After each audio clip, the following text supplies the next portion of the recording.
I'd like to talk to you today about a couple of my florals that are in a series. I like to call my series Dancing Flowers.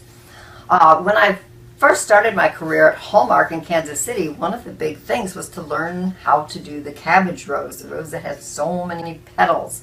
As it turned out, there was a fellow who was really the best at it that was there at the time. But this is an example of a more literal depiction of a rose. And but I chose to do it in greens and whites, so it's a little bit different.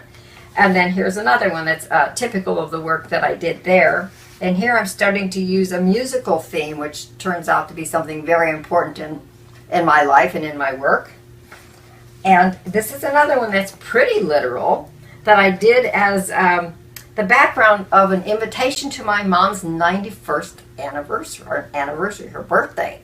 And then I used this as stationery, and we put the invitation on it, and I gave her the stationery later. And it was using the kind of a romantic idea of the roses.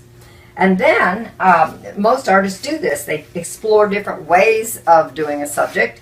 Then these are two examples of more stylized versions. I just took elements of the plants that I liked and put them together a little bit more abstractly with a little bit of geometry overlays. And I enjoy doing that. And then this one is kind of a composite of the way I like to work with a very spontaneous approach. This was done very quickly with a lot of water, and it was in the springtime, and the flowers were all blowing in the wind, and so that's where I got the name for the, I think this was called Flower Dance, and I decided to call the whole series Dancing Flowers.